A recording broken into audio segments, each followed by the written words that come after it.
also includes recording all of you. So just so that you know, a reminder again that we are being recorded, and that's something that I definitely need to make sure that I do, just to kind of capture everything. Seeing as how I am solo at the moment, I am managing the chat while also managing your responses, while also just, managing my own self on a Friday morning, which I'm sure can be kind of tough after a long week for most folks. So I don't really believe in reading screens off to folks. But at the same time, I also am aware of the fact that sometimes it does feel good to hear somebody read something versus you kind of reading it and then kind of taking it in. So I'll try my best to kind of balance between the two, if that is okay. To answer that question, I believe it is.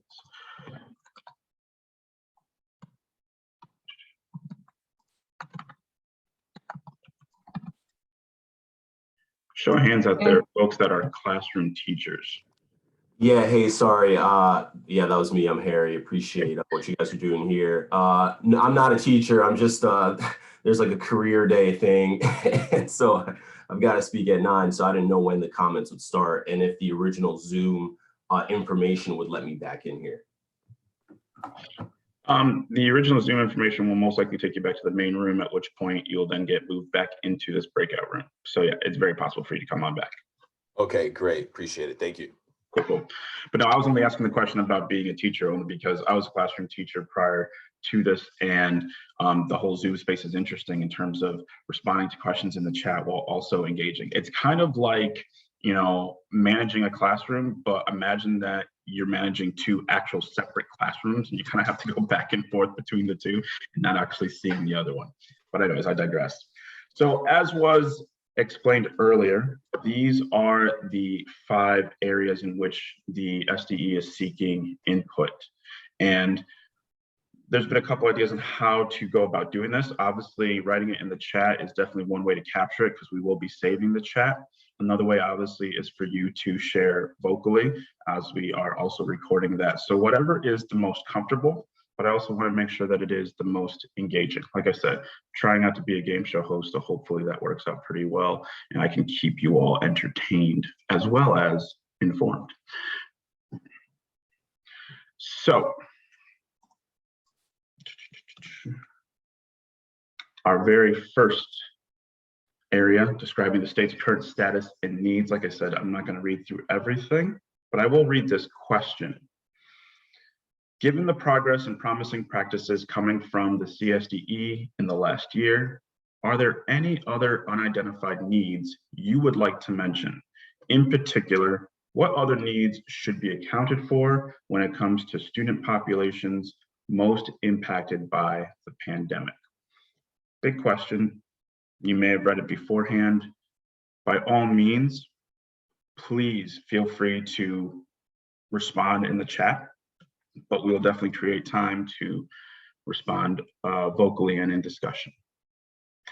If you do want to share, please utilize that raise hand feature, and I promise I will call on you in the most equitable and according order.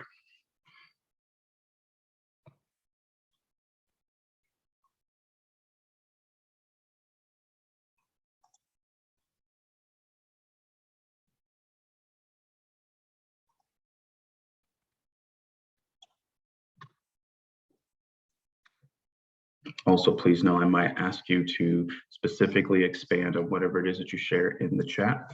Just want to utilize to speak out. You can if you like, but raise that hand though, Harry, because I can't really see you. But seeing as how you spoke it, I'll take that as a raised hand. Harry, go ahead and kick us off. I don't know if you can see me now. Yes. All right, awesome. Good morning, everyone. My name is Harry Madison. I am on the East Hartford Board of Education, and I'm also the Vice President of the East Hartford Black Caucus. And actually, Jenna Bracely, hopefully I'm saying that correctly, just addressed a similar point that I wanted to bring up, and that is addressing the social and emotional needs of students. And so on this point here, I think I'd like to see this expanded to the family. And we've been doing a lot of work on that in East Hartford on a number of things, but I think that just focusing on just a student misses a vital stream that we can take a look at. So I think that focusing resources on the entire family unit, even outside of the classroom, is an important thing as well. And I gotta go, so I just wanted to say that real quick. Thank you guys so much. Hopefully we'll be back on later. Perfect. Thank you, Harry, and thank you. Is it Gianna or Gianna or Jana? I want to make sure that we're. It's Gina. Gina. See, right there. I ran through a whole bunch that weren't even it. Well, thank you, Gina, for also kind of kicking us off there in the chat. Do you want to expand on that, seeing as how it's very similar to what Harry was discussing? Sure, absolutely. And I know there's a couple other things in the chat also acknowledging some of the work that's been done or has been done around social emotional learning. Now that the state has made the DESA screening available, I think that'll be a huge help too. But again, kind of moving beyond social emotional learning needs, thinking a lot more about trauma and behavioral health, more across the board as well. You know, would love to see additional screening to identify those needs and a more organized, coordinated infrastructure to support the referral process. Once needs are identified, you know, how are those needs being met and attended to? Perfect. Thank you so much. Sure. Josh, was that a hand up that I saw briefly? Or Joshua? Josh is fine. I was actually just saying goodbye to Harry as he was on his way out, but thank you very much for acknowledging. Trying to catch everybody, try to catch as much as I can. Classroom management skills here, just trying to get it all in. And Josh is fine. Josh is fine, thank you.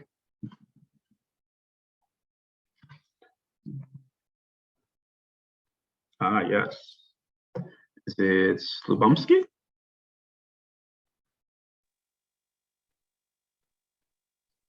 Can't quite hear you there. I'm not sure if your audio is connected.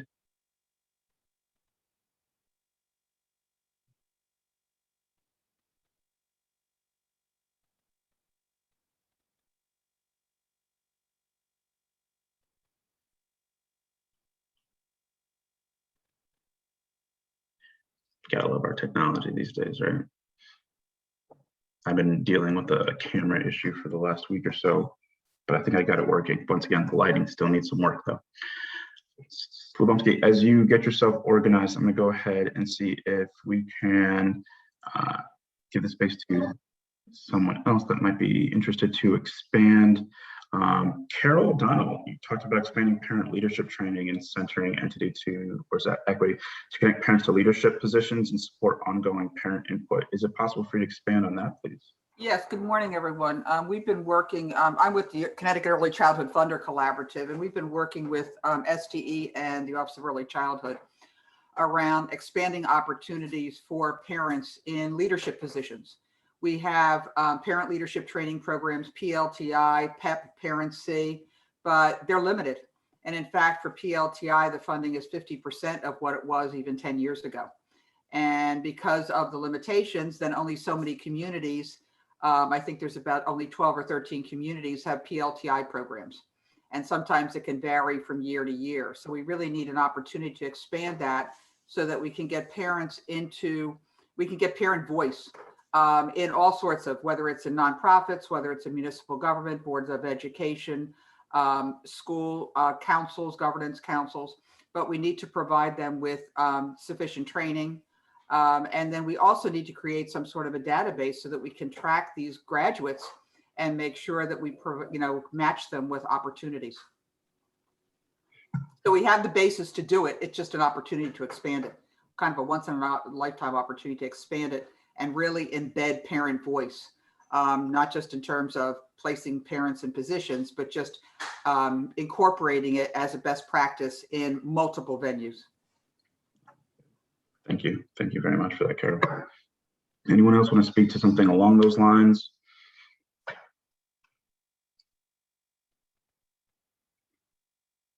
And we've got a response also from Slubomsky in the chat. Do you mind if I read what you wrote in the chat there? I know other people might be able to see it. Thank you. So it states, I agree with speaker. Prior to COVID, many families were disconnected because parents didn't necessarily have good experiences in schools themselves. It is important to reconnect families. We have been doing home visits for all grade levels and families.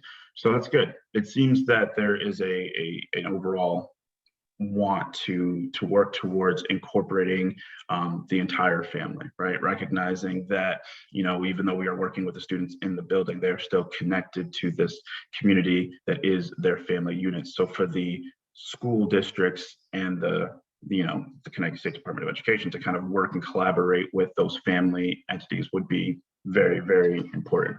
Definitely seeing that. It's awesome. There was we've got some restorative practices comments. Great. Thank you all for your comments in the chat. Trying to keep up with them all. I'm going to go ahead and move us to our next question. By all means, if we come back to or need to come back to a previous question, we can totally do that. But I want to make sure that we get to all the questions. And if we have time at the end, we can kind of come back and kind of popcorn to various questions if we want to return back to those.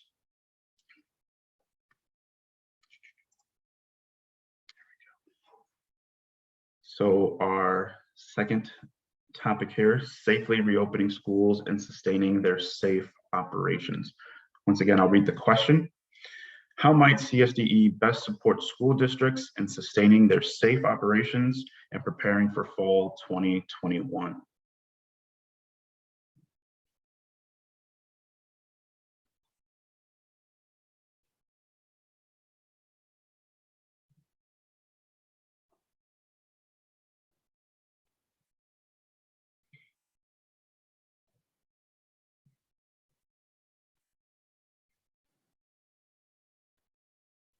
Hello there.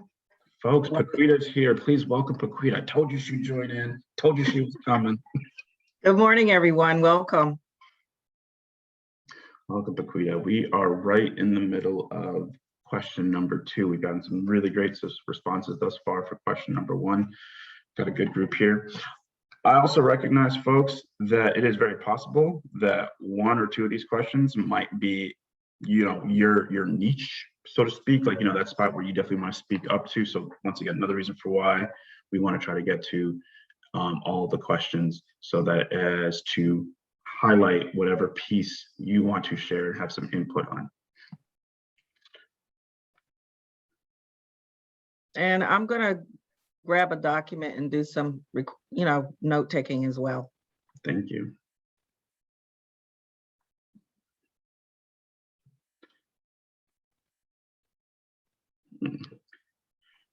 Catherine Sniffen, is it possible for you to expand on what you shared in the chat, please?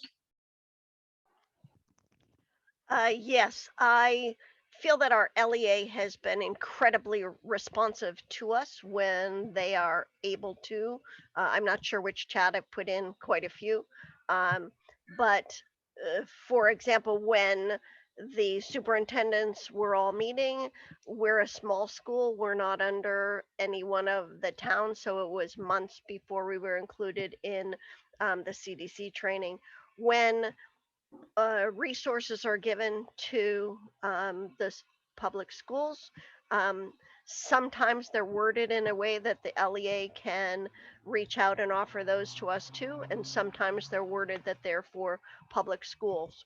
We do serve students in a priority district, and sometimes the resource is available and sometimes they're not, and it's very challenging. I did put a comment in also about our teachers, because I think that our teachers are, we've been in school all year, and it has been really challenging to have them stay calm when our students need them to stay calm the most. So that's what I'm looking for, is to make sure that students in those priority districts, if they're not in a public school, are also cared for. And I know that sometimes they are, but sometimes just that word or two excludes the non-publics. Thank you very much, Catherine. Other folks, please feel free to share out vocally. You're saying some good things. I definitely want to hear some expanded details. Seeing a lot from, in terms of dual teaching. So was that Jeff that just put in the last comment? Jeff, is it possible for you to expand, please, on what you shared? Sure, as soon as I unmute. Yeah, I mean, the number one problem that we've experienced this year in terms of trying to keep kids engaged and teachers not falling over at the end of the day has been this idea that that somehow one person can simultaneously deal with students who are right in front of them in close proximity in their classroom, and students who are at home on a Zoom call or whatever. It is just, there is no one served, no one served by that. Neither the students in school, the students at home, or the teachers attempting to do that kind of instruction. First of all, when you're thinking about how you're going to do a class, a presentation, or whatever, it's entirely different if the kids are sitting right there in front of you, or if they're at home. So that's one thing. And then the second thing is, and it was highlighted by a conversation I had yesterday with someone who was talking about adults having a meeting where, you know, 3 or 4 of the adults were right there in the same room, and 1 or 2 adults were somewhere else, and nobody liked that way of conducting a meeting, even, never mind trying to have students learn. So for us this year going forward, the number one thing that has to happen is, if we're going to offer any remote opportunities, and I would remind everyone on this call that there's no legislation right now that says we can offer a 180-day school year all remote. But no matter what, whether for COVID, whether for an illness where a kid can't come to school, we can't have teachers trying to do both in-person and remote learning at the same time. Thank you, Jeff. Thank you. See a lot of head nods out there in agreement with that. So are there folks out there that have some grand ideas or thoughts around how the SDE can help support making sure that your districts or communities are safe enough to actually create that in-person learning? I don't want to dominate, but as long as everyone's quiet, I will hop in again. I think the number one thing we can begin to look at is making our schools, doing what we can to make our schools healthy and safe, i.e. some of the buildings that we're in right now are unhealthy. They were unhealthy before the pandemic. They're still unhealthy now. So making sure that we emphasize the fact that we need healthy schools, not just open schools, as we move forward. Thank you. Thank you. Goes back to, I believe, a comment by, was it Mary Jordan? You had brought up HVAC improvements. Can you speak on that, please? Yes, so I totally agree with Jeff Leake. What we need is to bring kids back. It appears that the middle schools and high school levels will have significant number of vaccinated individuals. In addition to the staff, the students are accessing vaccines at this point. Elementary still may not be the case. So we're really eager to make sure that all buildings at every level have the ability to upgrade their HVAC.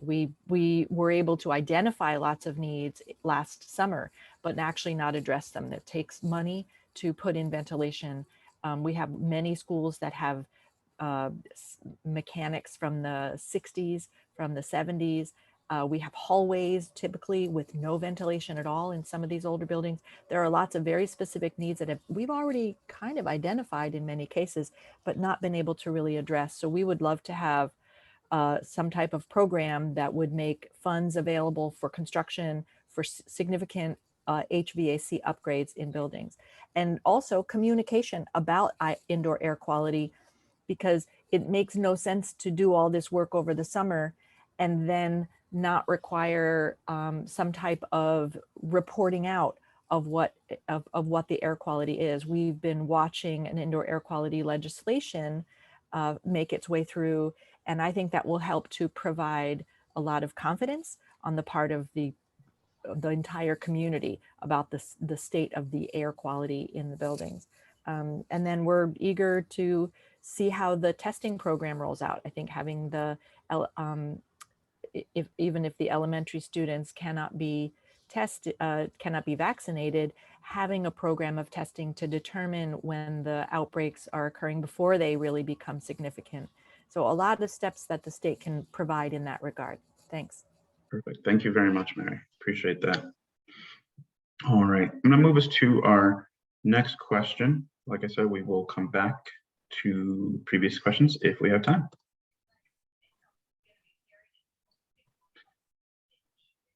Reading through the question, what ideas do you have to address the academic impact of lost instructional time, provide summer learning and enrichment program, and provide comprehensive after-school programs? Think about what this support looks like, how it addresses vulnerable students, and if it serves students who may have been the most disengaged this year. So, a lot here. So Yeah, it is a lot. it is. Josh.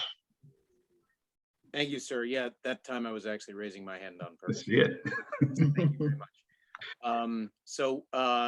I'm Josh. I just want to give a brief narrative that actually has two strands. I think the primary narrative is that I created a company where I live here on the border of Fairfield and Bridgeport that oddly enough has grown into a national program in the remote environment of the pandemic, but mostly outside of Connecticut just by happenstance. And so now today I'm introducing myself to my neighbors and friends here in Connecticut after the program has flowered nationwide. We are a program called Written Out Loud. My background was not in education. I was a Hollywood filmmaker. And the purpose of my forming this company was basically to give kids a program that I wanted when I was young and I didn't feel that I had, which was an opportunity to really fall in love with writing at the critical ages of 6, 7, 8, 9, 10, 11, when I felt the only extracurricular opportunities available to me were mostly on the athletic side. So what we do now, both as an after-school program, as a summer day camp, and as a companion to existing ELA curriculums, is basically group kids in small groups between 4 and 10. This has entirely been done on Zoom as a result of the pandemic. We get kids to talk about the stories that they themselves love the most. And this ranges from video games to YouTube to Netflix shows to TikTokers who have a narrative bent. And of course, Harry Potter and Percy Jackson and, books and, shall we say, more traditional narrative. The point is, our program has been meeting kids in the space of their own love. And we don't introduce them, we don't introduce ourselves as, shall we say, a learning environment that is being foisted upon them, but rather a play space where they can first and foremost be in a place of the stories that they themselves love. Now, out of that, yeah, thank you. I don't want to monopolize, but suffice it to say that we have now partnered with school districts in New Jersey around their ESSER 2 funds to bring our program into the entire school district of East Windsor, New Jersey, Woodbury, Westville, New Jersey, Central New York. I'm sorry, I don't. I just want to give space for everyone else to share. And we do agree with you about the writing, the play space, engaging students in the stories that they love the most. Those are fantastic, phenomenal ideas. Thank Yeah. you. Rita. I'm sorry, I don't mean to dominate. No problem. Can we hear from someone else?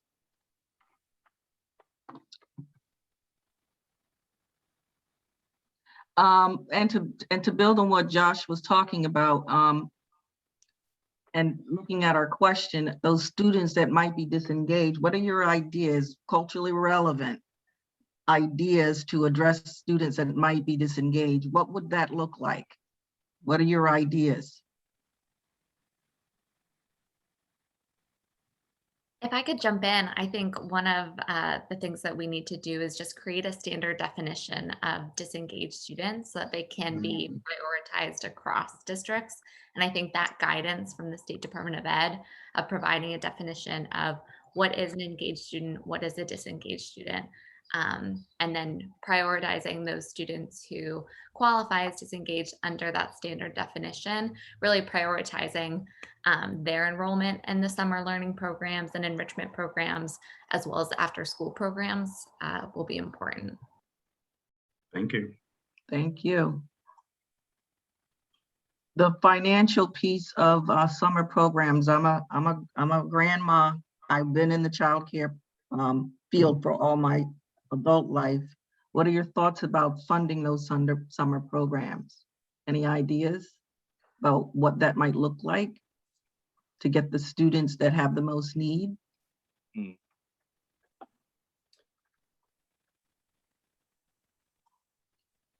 Morning.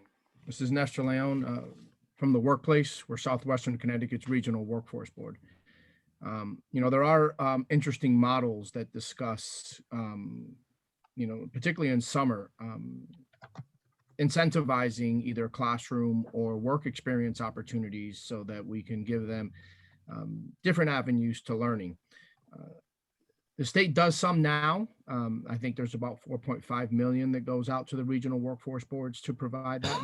The majority of that is in the career exploration mode, but that model can be expanded and can be looked to provide those particular youth, particularly those youth that are more disengaged, with an incentive to participate in maybe more of a hybrid model where they'll do some educational learning, but then they'll get some real work experience. And obviously I'm talking about, 14 to 16 or 18-year-old youth. But even for our younger youth, that career exploration and that modeling gives them, a much wider lens on the opportunities that might be available to them in the future. What would the incentives look like? They could be things like technology. When we did some programs with some really younger youth, it was, the attainment of an iPad, or a stipend, a $200 gift card to a local mall or something like that. And even going back to question number one, I put in the comment that, we need to look at a more holistic model that engages, the teachers, but also embraces technology and looks at it as a tool that may not be the main way we deliver services, but there is a way. We actually work with a large number of ex-offender youth that are high school dropouts. And we pair them up with a curriculum that actually allows them to get GED prep on their own time.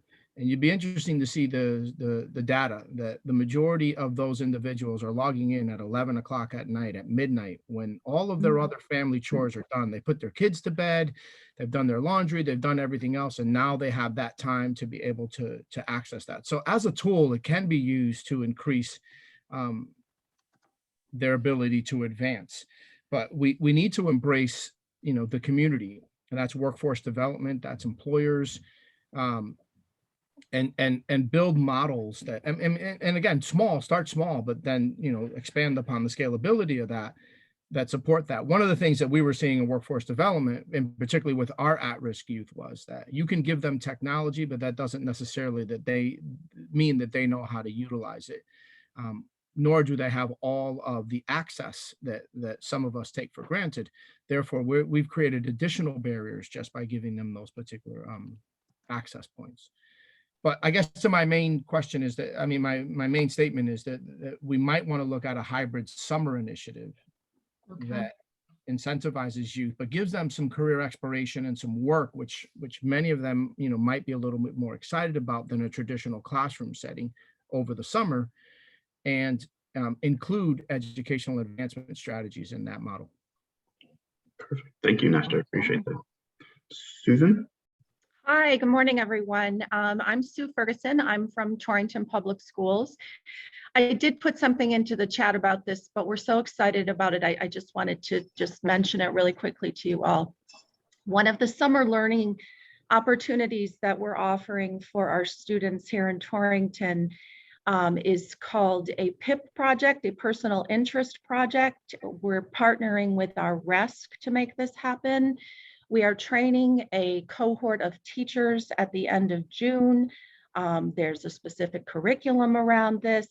Basically, it's a project that is totally passion driven by the student. So the student identifies something that he or she is extremely passionate about. And the teachers help to facilitate throughout the summer through a pretty rigorous, intensive program throughout the summer, that the student is able to explore and research and create and apply the learning and share with an authentic audience. And it's our job as the educators to take a look at what the student proposes and then make sure that we infuse enough academic rigor to make it credit worthy, if you will. We're very excited about it. I know that some districts across the state have actually experimented with this throughout the course of a school year in terms of, incorporating into certain electives and that kind of thing. I think we can all agree that we've had disengaged kids prior to the pandemic. So I think that this really, this is something that we can look to. We're going to play around with it this summer and hopefully be able to incorporate into what we do day to day to just make school more relevant for some of our kids who don't find it to be that. Thank you. Thank you very much. Did we hear any comments about the social and emotional component, mental health, emotional supports? There was some talk about that as a result of the first question. Uh-huh. But they're talking about it here. What could we do in terms of summer programming? Mental health, social and emotional supports.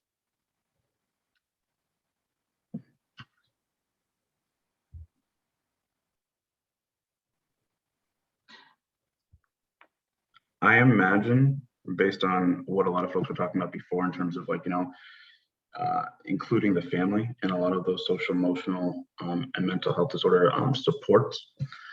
So maybe there are some ideas from that could also be transferred to, summer enrichment work or summer enrichment programs. Once again, whatever ideas you have, shoot them out. There is no idea too small, too big, too outlandish.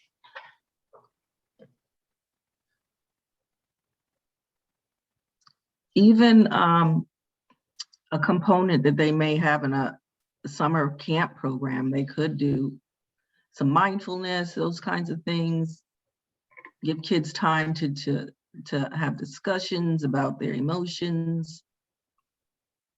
And you know how busy our students are when they're out playing and things like that, but just finding ways that we can align social and emotional to their play and their peer relationships.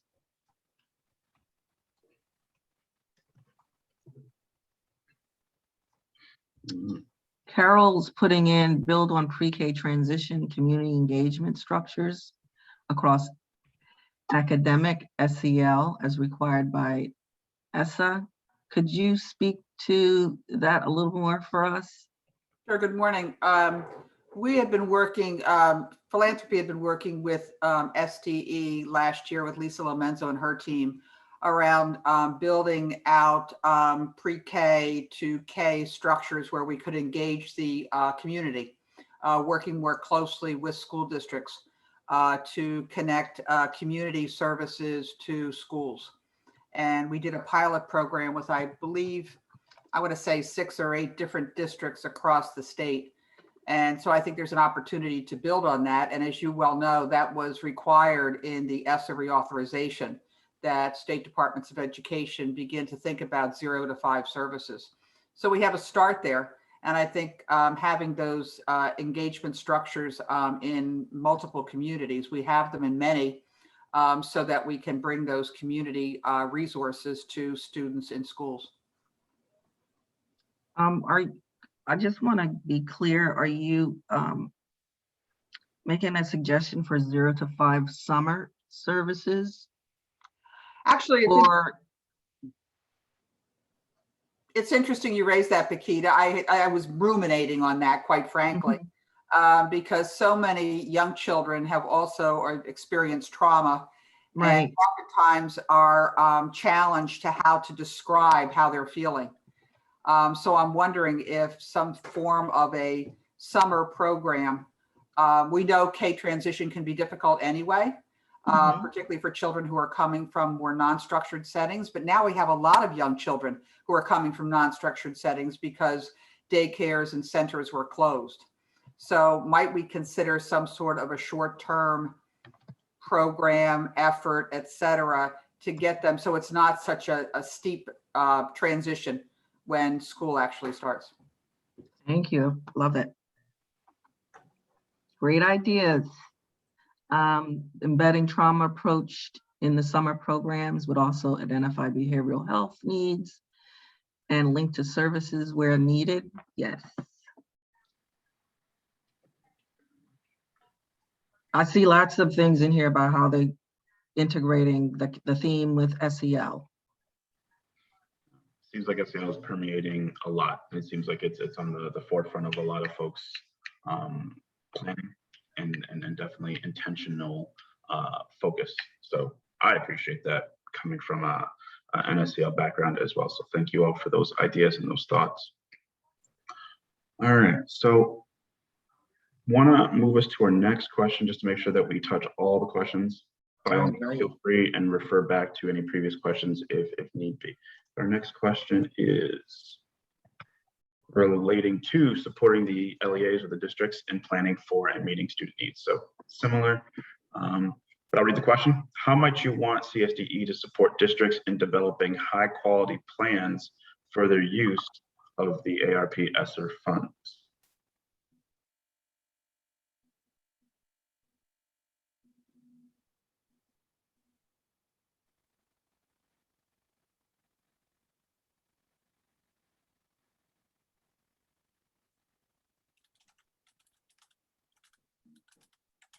Remembering, of course, that the LEAs and the districts received a sizable chunk of the ARP ESSER funds.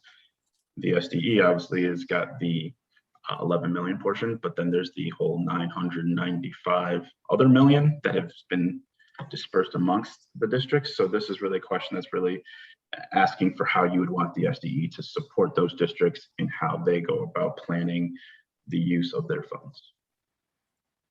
Especially making sure that that quality is really high quality. Mm-hmm.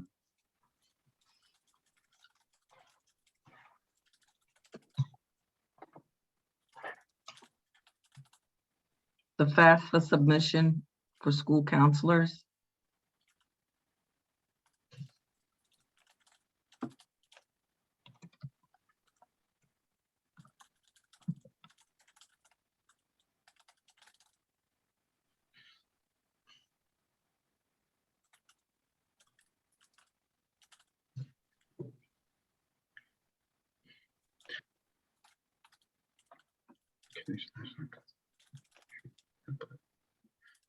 Okay, templates, consultation to national, connect to national consultation or models.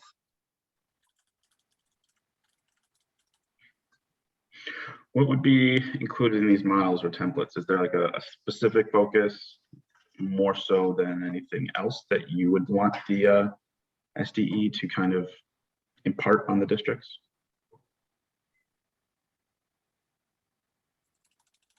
I see that they have given them a roadmap.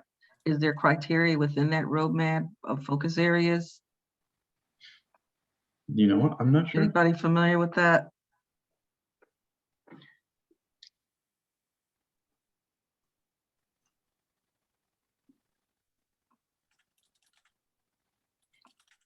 So again, I'm seeing that the national models, so Carol, could you elaborate a little bit more?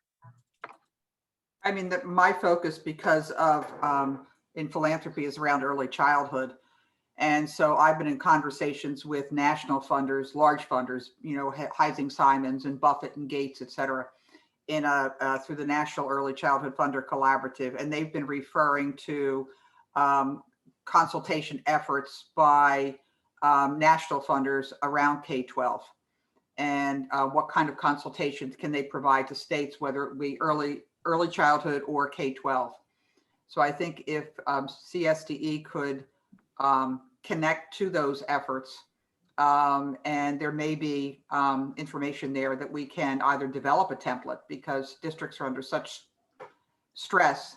I'm most familiar, I've worked for years in Waterbury, but they're under such stress to deal with so many things at the same time. So if there's consultation that we can provide to them to build their capacity, or some simple templates that can help them guide in terms of making those, making the necessary decisions. And then having some way to share those so that districts can, you know, to your point, Bakita, about making sure that it's high quality, and how can they then tweak their plans to address the quality. I mean, a lot of this is happening so fast. Well, as you all know, Right. it's almost, but like for the Hunt Institute, I think was one, and there were a couple of others that really wanted to provide support to districts in, you know, providing consultation. And so they're scrambling to some extent, but if we can connect to that and to bring some of that thinking to Connecticut, I think it would be helpful to the districts and to all communities, quite frankly.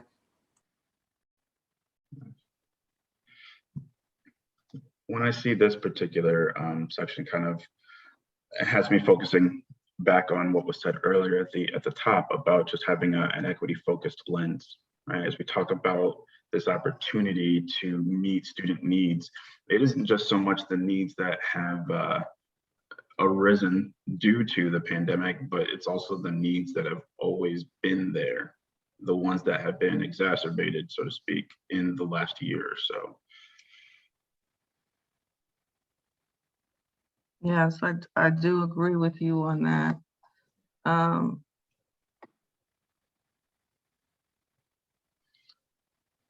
To me, there's an important piece. I don't know if we get to families, but family input in these plans, I think, would be critical as well.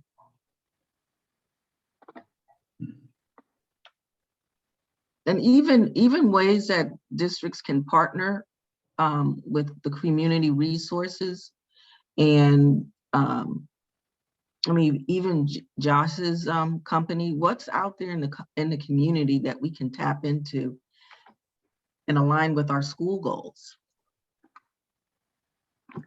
Very much so, right? And if we're talking about being holistic and recognizing that these students exist outside of the classroom, to actually bring in the community and really create some efforts of, you know, some collaboration there. Yeah, this would be a wonderful time to think about the arts, the cultural backgrounds of families, music, things that you might have had to go on the wayside, but now here's an opportunity to enrich the program through the arts.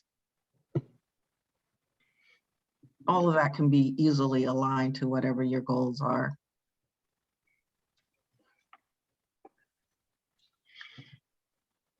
It's interesting. This question, honestly, I'm not gonna lie, it really does feel like a lot of what we've been talking about is kind of almost at this question too, right? Like in terms of just that high quality plans. I think that what this is just speaking to is just kind of how do we keep those districts and LEAs kind of accountable. So I think when Carol speaks about sharing out, you know, that information and making sure that it's disseminated to the community, I think that's an important piece. All right. I see the data infrastructure, that's accountability, PD, envisioning, that's great.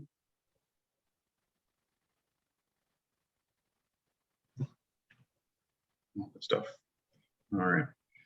We'll move to our next question, but then we'll kind of come back to the other questions just in case anything has popped up since. So supporting the educator workforce. Definitely wanted to make sure that we got to this.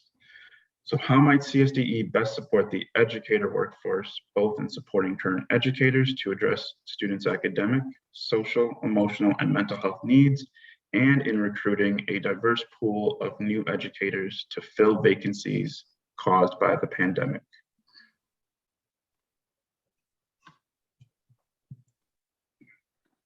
So I feel like the question goes out again that I had at the beginning. I know that some of you might not be classroom teachers or former classroom teachers, but you've been taught by classroom teachers, and you may have children that are also in relation with classroom teachers. So there's probably a number of things, regardless of your perspective, that you can add to this piece. Yeah.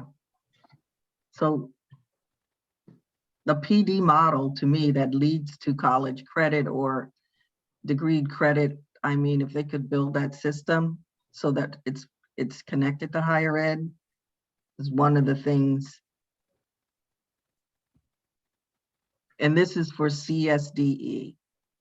Mm-hmm.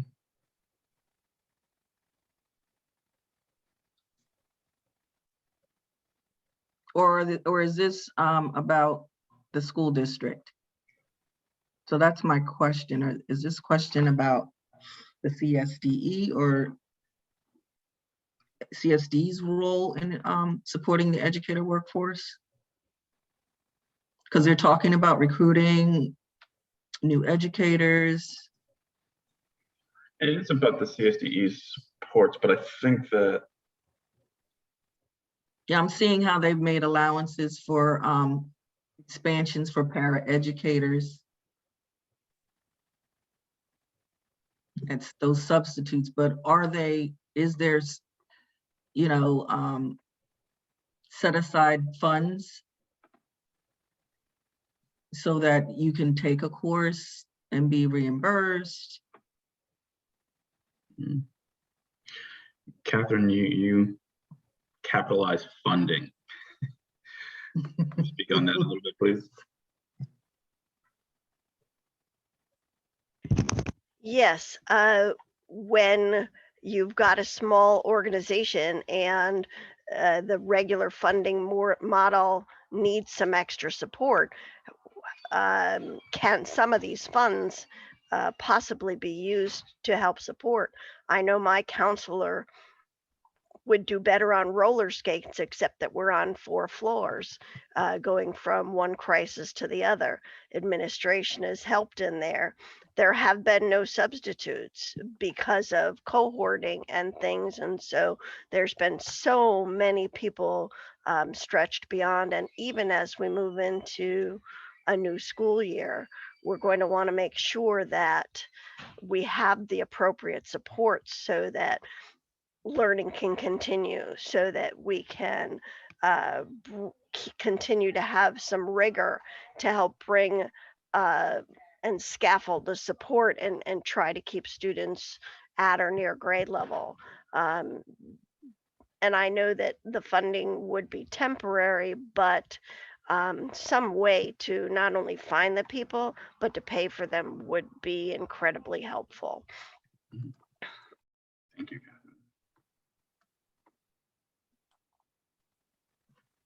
I would add from a workforce development standpoint that while the teacher pathway is pretty spelled out for non-traditional individuals seeking to enter into this, it can be a gauntlet, and oftentimes can kind of disincentivize them to completing this particular process. So some career pathways with particularly younger individuals that addresses that the profession of being an educator, you know, provides a living wage. It has other, you know, other benefits,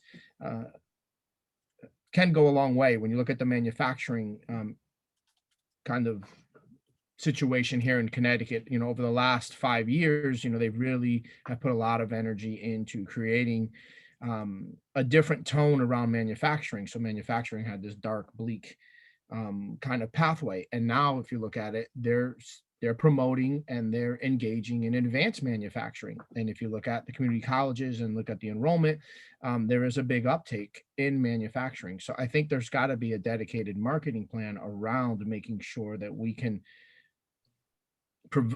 give them a clear pathway towards what an educator's life is going to be like. I appreciate that. Thank you, Nestor.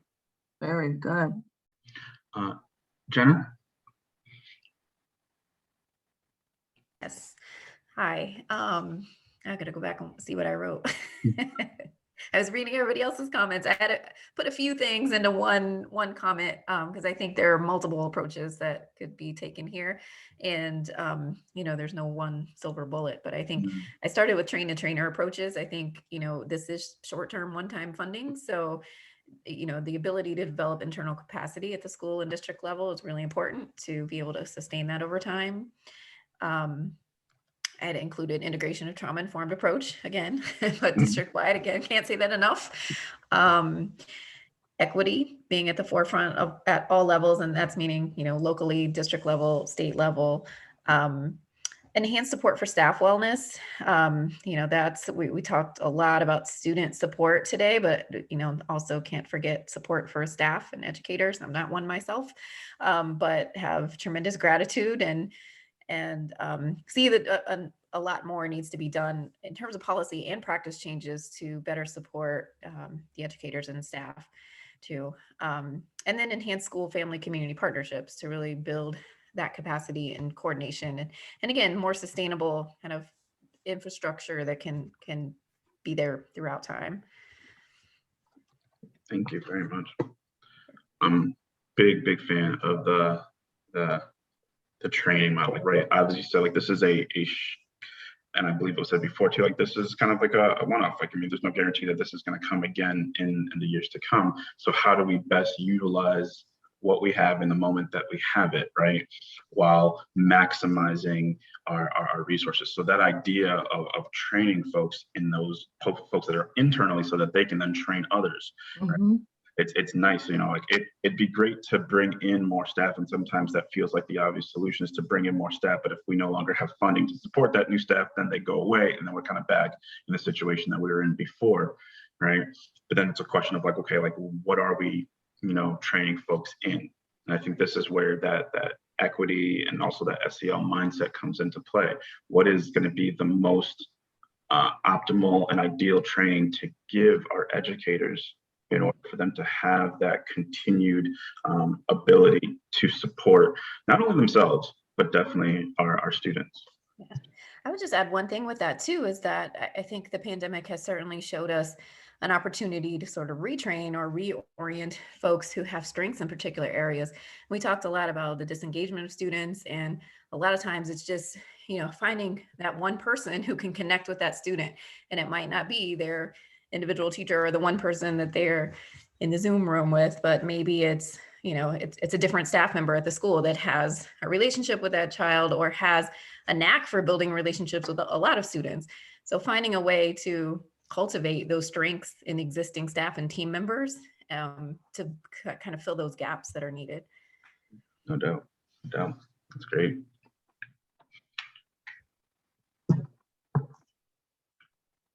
Did we hear from our AFTs and other folks? You have anything to add? Is there any any legislative agendas or anything? Thank you for asking. We're very interested in the mentor model. We've been watching some of the diversity recruitment efforts that are important. And those include ones which provide tutors to high school students to help them envision themselves as teachers so that they seek the path to higher education. Whether or not they become a teacher, they have still investigated a professional career for themselves. And the supporting the educator workforce, to me these days, is about overwork and moving forward, setting guidelines, providing appropriate workloads. And I think teachers have absorbed a good deal of trauma on the part of their students, and they have been sort of staggering along, maybe not engaging in the kind of self-care. So in terms of, what the support is from the state, making sure that the systems that we have are functioning, like the team mentor program in many districts had a very rocky experience this year. We're concerned about brand new teachers who are 1 or 2 years in, who may not actually have ever really set up a classroom or really been alone in a physical classroom in person. They'll be heading into the classroom in the fall as a 3rd-year teacher or a 2nd-year teacher. And maybe the support, the competencies in an in-person setting will be assumed, but actually not present. So we think informal mentoring in the building, but also formal mentoring, and really making sure we're aware of the needs of those younger veterans. Thanks. Thank Yeah, you. if I could, this is Jeff. Just following up on what Mary was talking about. I was in 2 different focus groups, small groups of 1st and 2nd-year teachers, and the thing that they mentioned the most was, give me somebody that I can go to and talk to and say, hey, this is what I'm dealing with. Can you help me deal with it? And I think there's a unique opportunity right now. If we look at, people are nervous about, hiring staff and what's going to happen after 2 or 3 years and so forth. I think one of the things we should be looking at is a kind of a very formal type almost program for, we're going to lose probably slightly more. I don't think it's going to be greater, but a lot greater, but slightly more folks to retirement this year.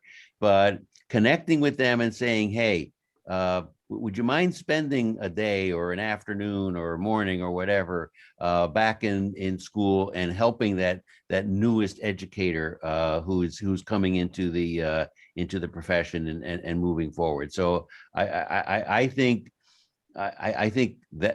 that would be a way to say, well, we're not funding a long-term position and so forth, but I think we have a multi-year situation where we need to kind of really focus on support and collaboration with others. And the more opportunities there are for that, I think the better the next couple of years are going to be.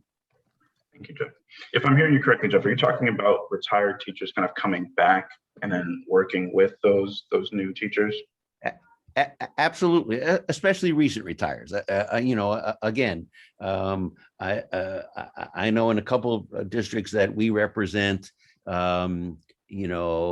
retirements are up slightly, not hugely, but slightly. And those folks just thinking, I'm not sure I can do another year like I just did, but I think they could still offer some opportunities for their experience. I dealt with this situation this way. There are other ways. Let's do some problem solving. Really having time to sit with folks and kind of think through different situations they're dealing with, especially our newest educators. So yes, I'm kind of thinking about that. Yeah, the retirees. Thank you, Jeff. Appreciate that.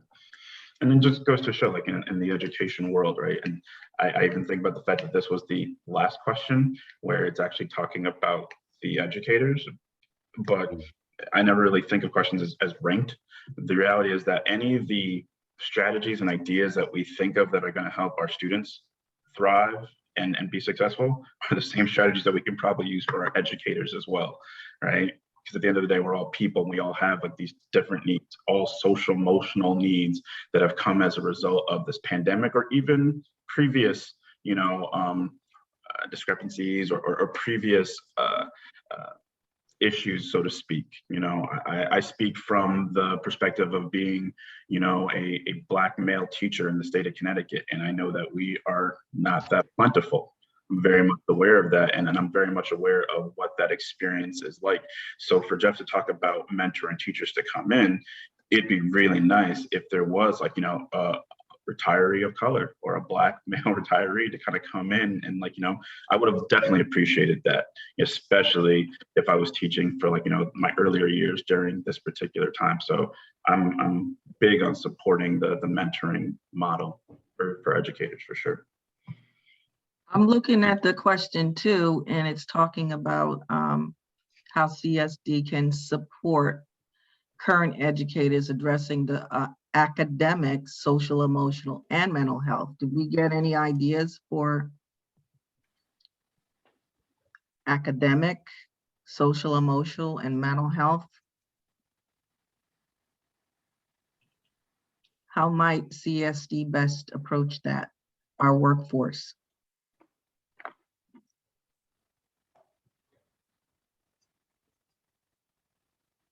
I did hear about the, you know, train the trainer model, building in-house capacity.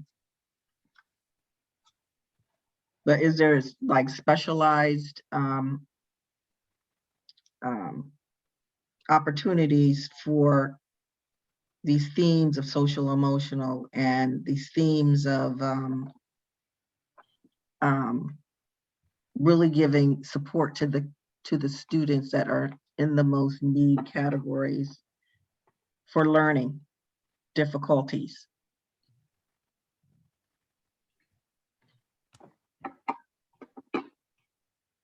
Again, if I could, so you know, the need for trauma-based instruction and social emotional thinking about social emotional constructs as well has been around well before the pandemic. So I know, although we were sidelined a little bit by the pandemic, in the Northeast region right now, among NEA affiliates, we're putting together some thoughts about how to do this work on a regional basis, perhaps even come up with a conference or two that might help support educators, but then also give them tools in thinking about how to deal with students who have been traumatized, who live with trauma every day, and how to de-escalate some of the situations that take place in our schools on a regular basis. So more to come.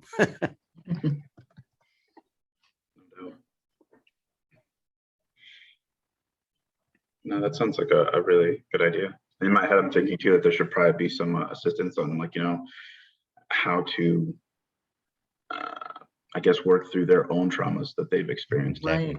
Yep.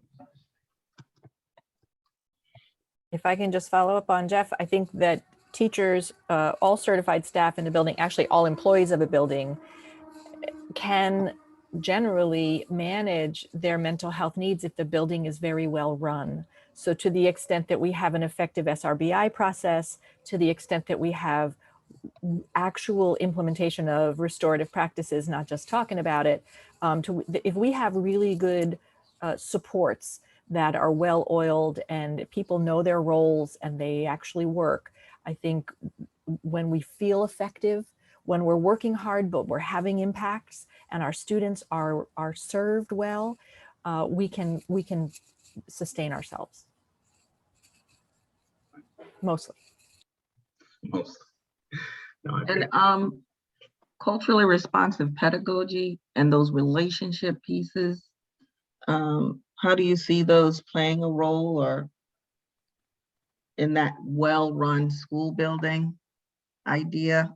Well, I mean, that's actually exactly what a well-rounded school would be, where the students see themselves in the work that they're doing, so that we have excellent resources that are not excellent resources that are accessible and understood by the families, so that we can all share in the work of educating our kids, and the kids are seeing themselves as successful with futures that are meaningful, and their parents are able to engage and support in meaningful ways.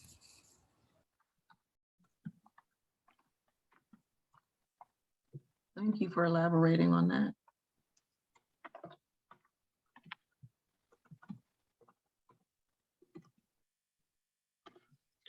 Thank thank you all for all of what you've been sharing. And sometimes it's a lot to grab. So I appreciate those that have been sharing verbally, but definitely all that have been sharing in the chat. Like we said before, everything's being recorded. The chat is going to be saved as well, so that there is no idea that is missed. So even if we didn't get a chance to really kind of talk about it in the big space here, your ideas will definitely be appreciated and definitely looked at in terms of consideration for all the efforts going forward with the the ARP ESSER fund.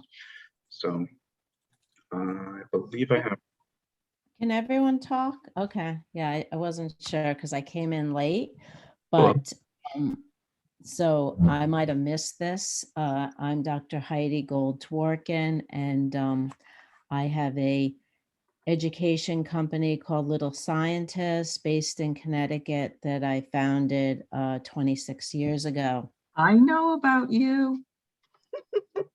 Okay, well, here I am. And I just want to emphasize, so my company is based on hands-on science programs, and I just think that it's really important to emphasize, I think the pandemic has showed us the importance of science education and science literacy, but also to use science as a tool to engage students back into academic learning and pursuits, and use those science experiments to get them engaged so that they want to learn reading and math skills that help build that up. And I'm really concerned right now for the disenfranchised students, the inner city students that that gap of achievement has grown wider, and the pandemic has made things very, very difficult for them. I think, Mary talked about whole community supports and having supports, social emotional supports for teachers as well as students. The problem with a lot of the inner city families is that the families are not able to provide the students supports that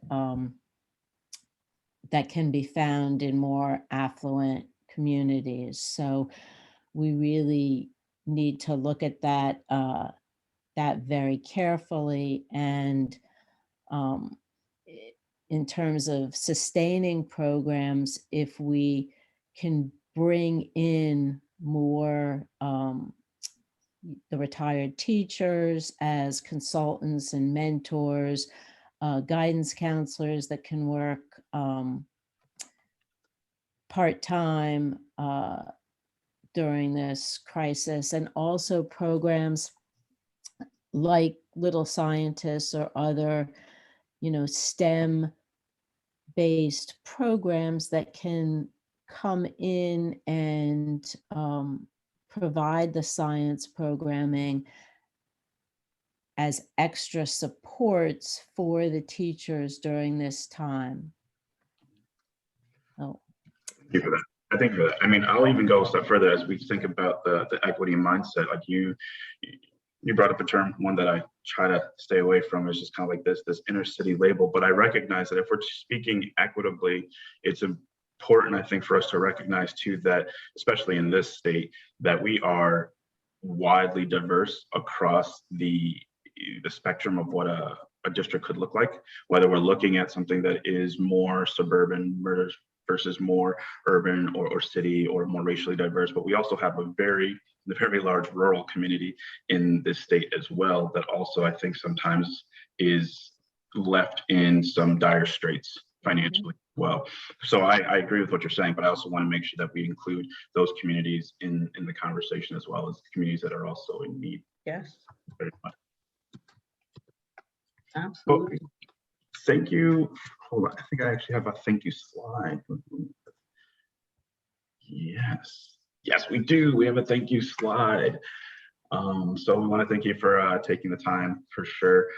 As was said before at the beginning, you are more than welcome to offer any letters of support and input via the online public and stakeholder input form, which most likely would have been in the same spot where you registered for this as well. It probably came in that email confirming the link for today. But we appreciate your time and we appreciate all of what you've shared, because all of the perspectives are needed, right? We need to make sure that we are speaking for every single student that we possibly can. There's so many that need our support. So thank you, thank you, thank you. Aquita, I don't know if you want to say anything. No, I'm just happy to be here with you in the space. And, you know, sometimes things will come to you a little bit later on. So feel free to, like Dwight said, share that feedback.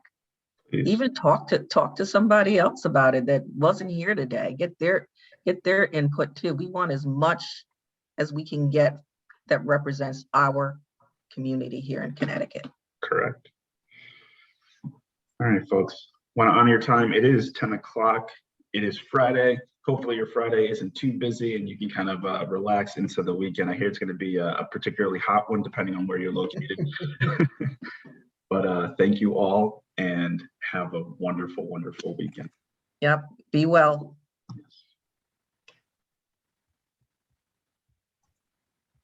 Okay, I'm going to do the little buttons and save the chat. Perfect.